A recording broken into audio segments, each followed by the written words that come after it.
So what's going on, Play-N-HOOKIE YouTube friends?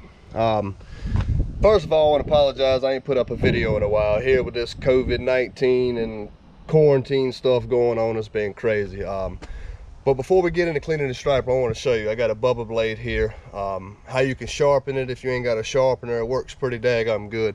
So first of all, you just want to come up, roll down your coil window a little bit. And a blade, knife blade, usually has about a 33.3 degree angle. So anyway, just take your blade, just go on your window. The top is kind of rough, kind of like a stone. It doesn't mess up your window.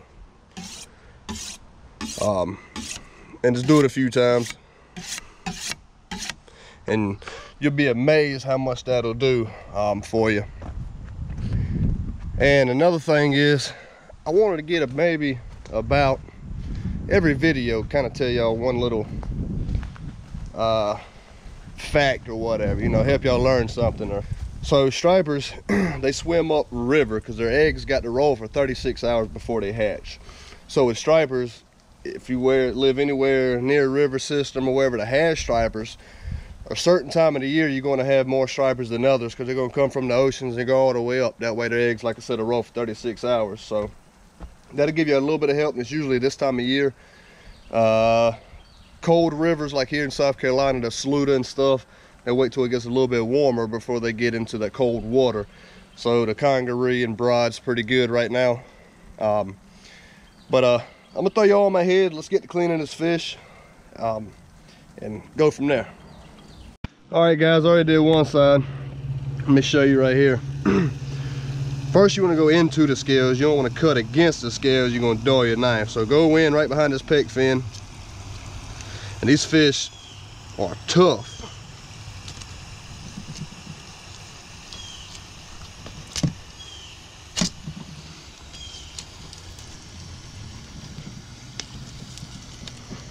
Go down till you hit the spine, turn your knife.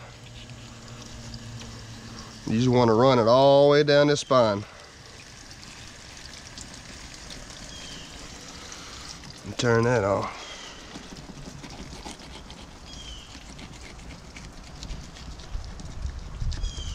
When you get closer down here to this bottom anal fin, you can feel the spine with your knife and go all the way through. And just kind of run your knife all the way down. Use your thumb, pick it up a little bit, and go all the way down till you hit the backbone. They got a pretty good raised backbone. And then you hit the rib cage up here.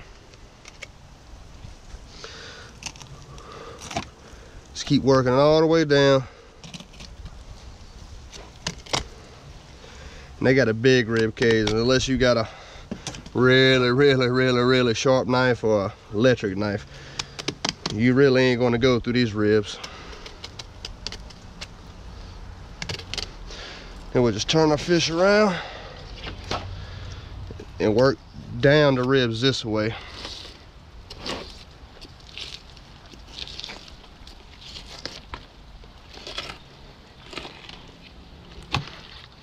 You can see here, their ribs goes a good ways down their body. That's why I said when you get by this bottom anal fin, it's either if you push through here and go down.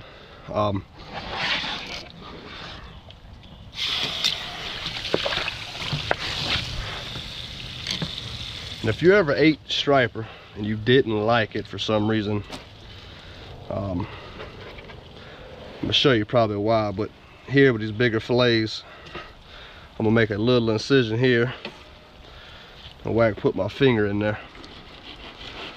Works the same with catfish. And if you can, try to keep just a little bit of meat on the skin. Don't cut so close because their bloodline's pretty thick. So like all of this bloodline, you ain't gonna want to eat. So like I said, when you flip it over, if you ate striper and you left this in, I know for sure you probably didn't like it. So just take it here and cut down at an angle like a V on both sides.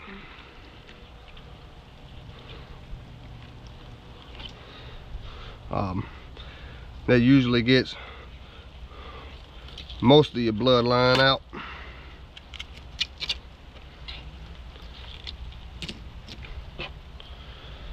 And stripers do have a set of pin bones that's pretty gnarly right here. They run about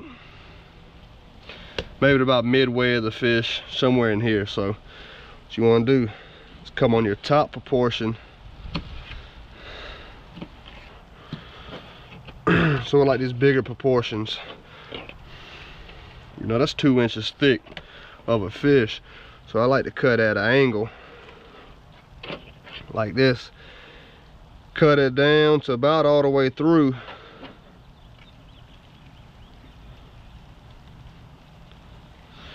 And then it's butterflied. You put it on the grill just like. One last thing I want to show you on these bigger fish. This is it's right at 31.5 inches is the size of this striper.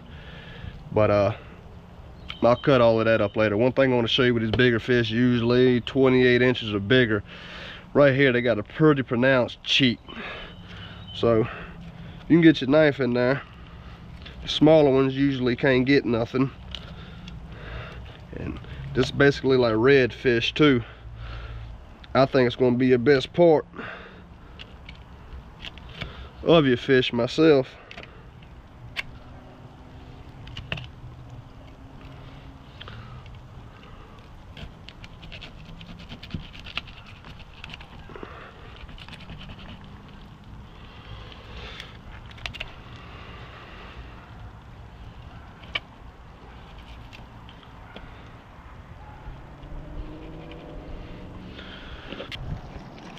Listen, that's all I got for you, and I apologize I didn't get into catching the stripers on video. Had a last minute last night to go to the river down on the Broad, and when I got there, it looked a little bit of daylight to me. But when I came back to check the footage on this camera, it looked pitch black, so y'all wouldn't be able to see anything. So sorry about that. Boat ramps are open back up now in South Carolina and stuff like that, and a lot of good fish is about to start bedding, and we have a bunch of bed action fish. But we should get on a bunch of fish here soon. Like I said, our Turkey public land just opened back up, so try to have time to get that. But y'all stay tuned, and I appreciate y'all watching, man. It helps me out. Y'all smash that like button and subscribe for me. But other than that, that's all I got for you today. Take care, God bless, and we gone.